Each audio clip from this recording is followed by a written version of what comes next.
E aí o que a gente vai ver aqui?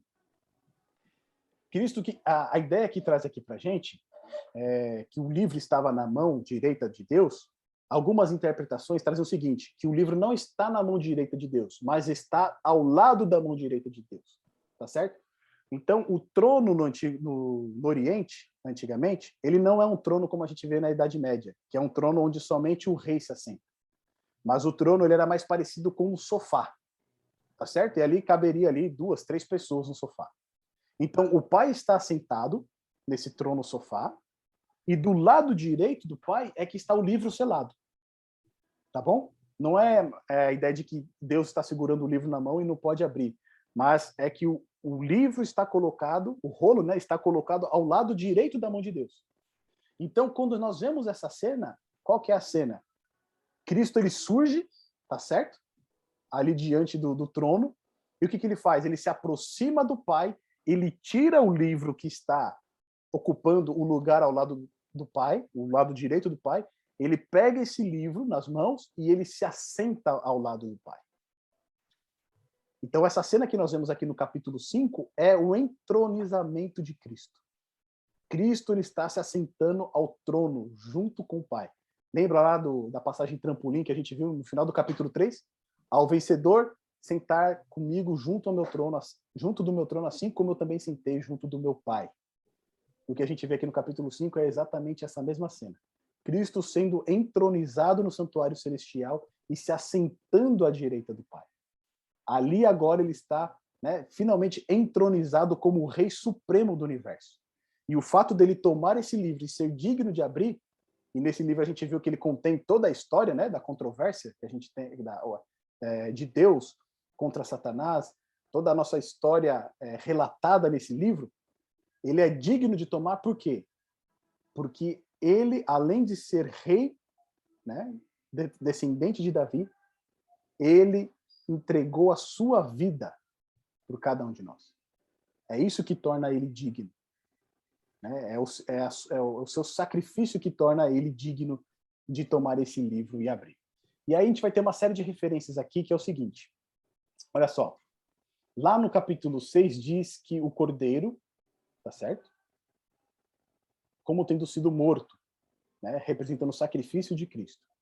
E ele tinha 7 chifres também, bem como 7 olhos. A gente viu que o 7 é o número divino, tá certo? Então, por um lado, o cordeiro ele tem esse aspecto humano de ter sido morto, de fragilidade.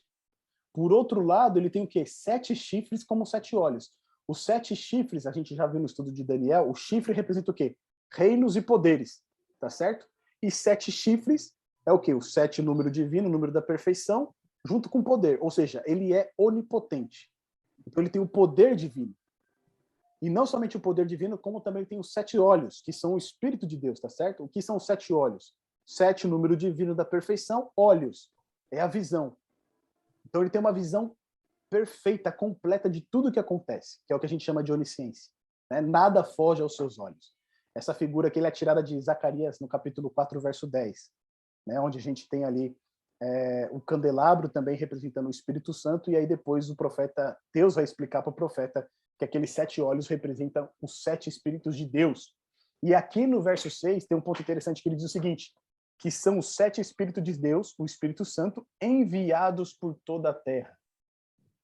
E aí a gente pensa, olha só, lá no capítulo 4 a gente vê o Espírito Santo diante do trono de Deus, e aqui no capítulo 5 a gente vê novamente uma menção ao Espírito Santo de Deus, mas dessa vez ele é o quê? Enviado por toda a terra. E o que isso representa para a gente? Lá em Atos, no capítulo 2, verso 32 a 36, Pedro, ele vai falar que o Pentecostes, que foi, né, o Espírito Santo derramado sobre toda a terra, o que foi aquele evento? Foi justamente essa cena do capítulo 5 de Apocalipse. Cristo sendo entronizado no céu.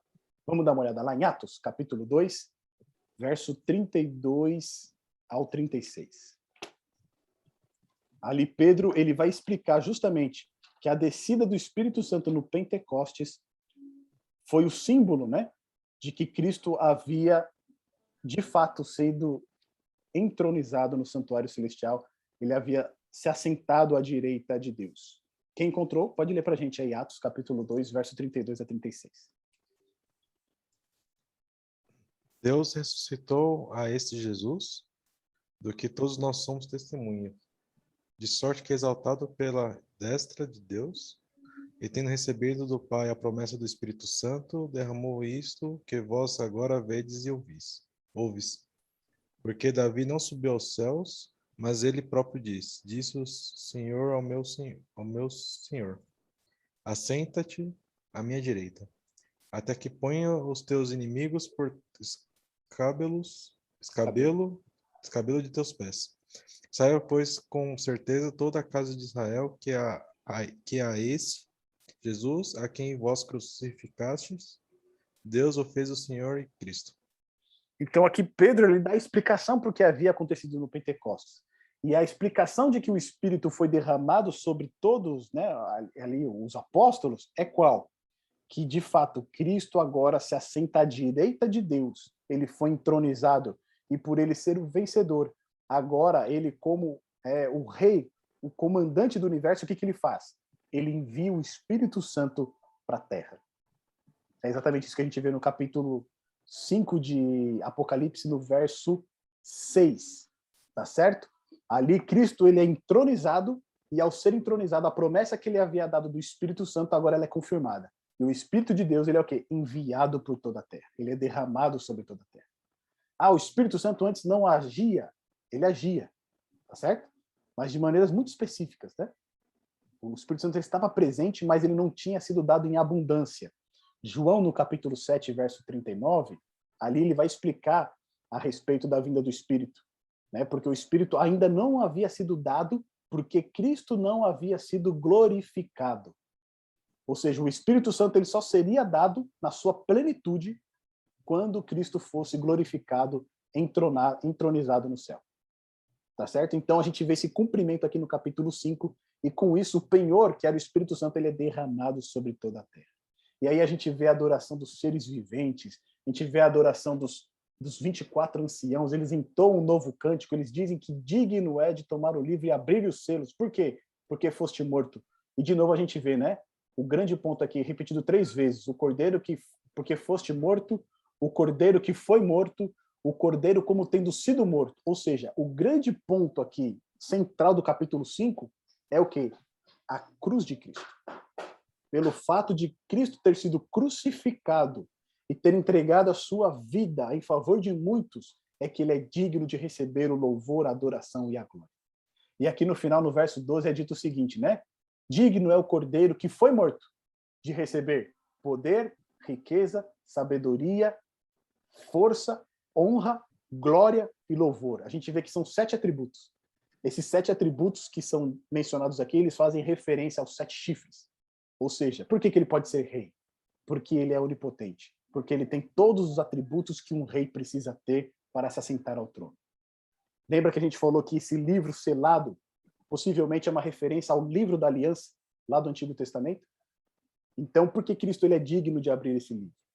Porque ele é perfeitamente obediente à palavra de Deus, à vontade de Deus.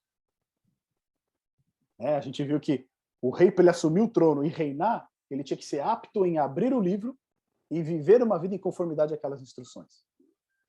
Aqui, Cristo ele se mostra totalmente capaz de abrir esse livro, de quebrar os selos e viver uma vida completamente segundo aquelas instruções dadas pelo seu Pai. Então, meus amigos, olha só. Nós vemos 2 ápices aqui de adoração no capítulo 4 e 5. No capítulo 4, o Pai ele é glorificado por quê? Porque ele é o Criador. Tá certo? E no capítulo 5 a gente vê Cristo sendo glorificado por quê? Porque ele é o Redentor. Então o Pai é digno porque todas as coisas criaste. Pela sua própria vontade todas as coisas vieram a existir. O Filho, ele é digno por quê? Porque foi morto. E com seu sangue compraste todas as pessoas de todas as tribos, línguas e nações para o seu Deus, para fazê-los o quê? Reis e sacerdotes, e eles reinarão com ele. Então, cada um aqui ele é exaltado de uma maneira. Mas quando a gente olha numa visão mais geral, nós vemos que não somente o Pai, o Filho, mas o Espírito Santo também, os três estão atuando na salvação. Os três atuaram na criação, quando a gente vê lá em Gênesis, no capítulo 1, verso 1 e 2, tá certo? E na redenção, os três também estavam atuando. Porque Paulo diz para a gente lá em 2 Coríntios, no capítulo 5 e 19, a saber que Deus estava em Cristo reconciliando consigo o mundo. Apesar de aqui no capítulo 4 a gente ter essas adorações distintas ao Pai porque é o Criador e ao Filho porque ele é Redentor, no final das contas, a exaltação, a glorificação, o poder, a honra e o louvor é dada a Deus como um todo. E é por isso que no final do capítulo 5, no verso 13 e 14, é dito: então ouvi que toda criatura que há no céu e sobre a terra, debaixo da terra e sobre o mar, e tudo que neles há, estava dizendo: aquele que está sentado no trono e ao Cordeiro, seja o louvor e a honra e a glória e o domínio pelos séculos dos séculos. E os 4 seres viventes respondiam: amém. E também os anciãos prostraram-se e adoraram. Lá no Salmo 150, verso 6, vai dizer o seguinte: todo ser que respira, ou em todo ser que há fôlego de vida, louve ao Senhor. O que nós vemos aqui no final do capítulo 5 é uma grande antífona. Começa a adoração dos 4 seres viventes. Depois, os 24 anciãos se juntam nessa adoração. E, por fim, no verso 13, toda criatura que há no céu, na terra, debaixo da terra e sobre o mar, e tudo que neles há, o quê? Louvem e deem honra, glória e domínio a Deus. No final, aqui a gente vê todo o universo glorificando, prestando a sua adoração a Deus. E nós compreendemos que Deus, aqui no capítulo 4 e 5, ele é louvado pela criação e ele é louvado por toda a eternidade. Mas entre a criação e a eternidade, o grande ponto distinto que nós temos é a exaltação da cruz de Cristo.